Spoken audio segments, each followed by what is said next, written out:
आपको बता दें, एक नाम भदोही जिले में ऐसा वसीम अंसारी, जी दोस्तों नाम आपने सुना होगा। जिस वसीम अंसारी का नाम आता है तो भदोही में एक भूचाल सा आ जाता है। वही वसीम अंसारी जी हैं जिन्होंने पिछली अभी विधानसभा, यदि बात करें भदोही का, तो चुनाव लड़ चुके हैं। हम चर्चा करेंगे वास्तव में जो अभी एक बड़ी चर्चित मुद्दा है राहुल गांधी जी का, जिन्होंने आरक्षण की बात की तो उनकी जाति पूछी गई, उसी पर आपने एक पुतला फूका ज्ञानपुर में, मैं उसी पर चर्चा करने वाला हूं। क्या कहेंगे सर? सबसे पहले आपको धन्यवाद कि लोकतंत्र के चौथे स्तंभ को आपने जीवित रखा है।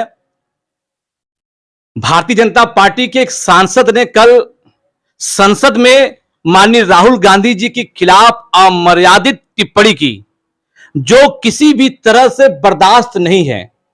भारतीय संसद में माननीय अनुराग ठाकुर जी ने राहुल गांधी जी की जात पूछी। मान्यवर अनुराग ठाकुर जी, राहुल गांधी जी का इतिहास और भूगोल जान लीजिए। राहुल गांधी जी के परनाना जवाहरलाल नेहरू, इस देश के प्रथम प्रधानमंत्री, आजादी के आंदोलन में 9 सालों तक जेल में रहे।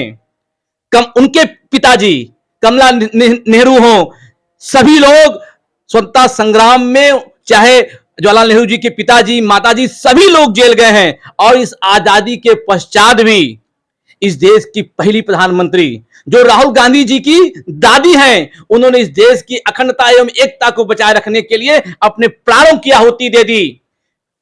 राहुल गांधी जी के पिताजी स्वर्गीय राजीव गांधी जी ने भी इस देश को बचाने के लिए अपने प्राणों की शहादत दी। तो राहुल गांधी जी का इतिहास और भूगोल जानना है तो इस देश का इतिहास और भूगोल मालूम होगा।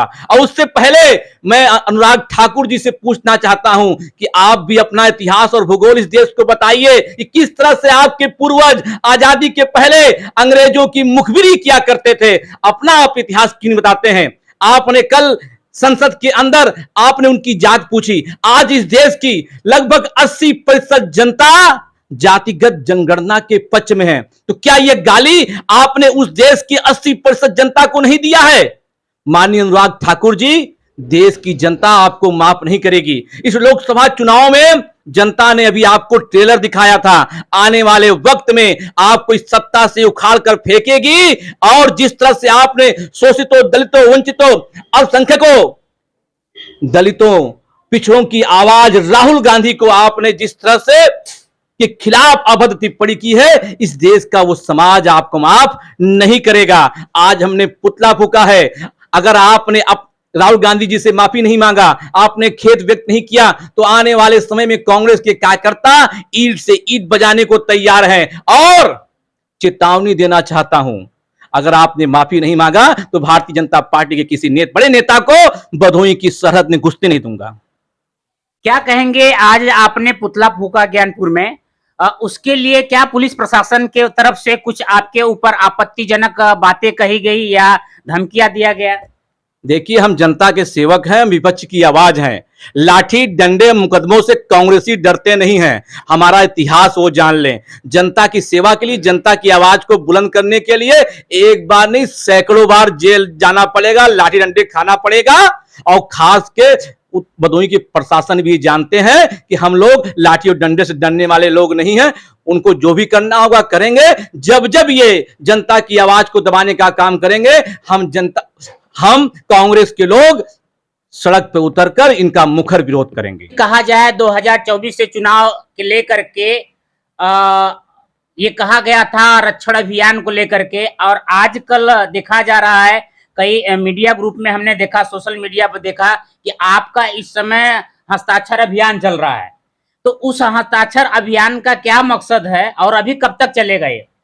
छत्रपति साहू जी महाराज की जयंती जो 26 जुलाई को पड़ी थी, तो लखनऊ में हम लोगों ने निर्णय लिया कि हम जनता के बीच जाएंगे और जनता के बीच जाकर हम उनसे उनकी समर्थन जुटाएंगे। तो हम लोग तमाम कांग्रेस जन गांव गांव जाकर हम हस्ताक्षर अभियान चला रहे हैं। और ये हिंदुस्तान की सरकार से मांग कर रहे हैं कि जो आरक्षण का 50% का जो कैप है, ये हटाया जाना चाहिए, क्योंकि हमारी आबादी 80% से भी अधिक है। तो लोग कहेंगे कि आप अगड़ों के खिलाफ है। नहीं, हम किसी के खिलाफ नहीं हैं। हम अपने अधिकार की बात कर रहे हैं। जो 50% आरक्षण हमें संविधान द्वारा प्रदत्त किया गया है वो भी भारतीय जनता पार्टी की सरकार द्वारा नहीं दिया जा रहा है। तमाम तरह की भर्तियां आप देखेंगे, 27% ओबीसी का आरक्षण है, मगर उसमें वो 27% का भी खाका नहीं पूरा किया जा रहा है। तो ये संविधान का मखौल उड़ाना ही है।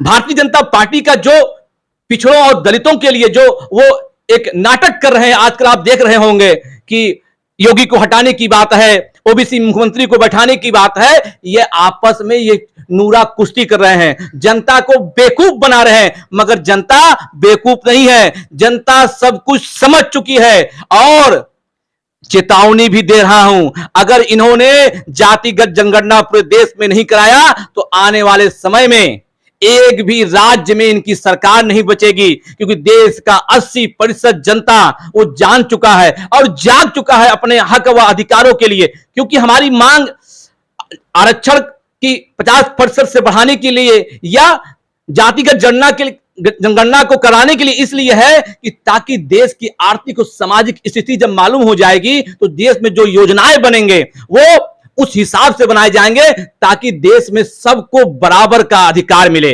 इसलिए हम लोग घर घर जा रहे हैं, गांव गांव जा रहे हैं और लोगों का अभूतपूर्व समर्थन मिल रहा है। निश्चित रूप से लोगों को राहुल गांधी के प्रति विश्वसनीयता बढ़ती जा रही है। और यह सरकार, मैं आपको बता दूं, यह सरकार चलने वाली नहीं है। 6 महीने या साल भर कभी भी यह सरकार गिरेगी, राहुल गांधी इस देश के प्रधानमंत्री होने जा रहे हैं। जी हाँ दोस्तों, आप सुन रहे थे बेबाक बेअंदाज में बोलने वाले पूर्व प्रत्याशी भदोही विधानसभा के वसीम अंसारी जी को।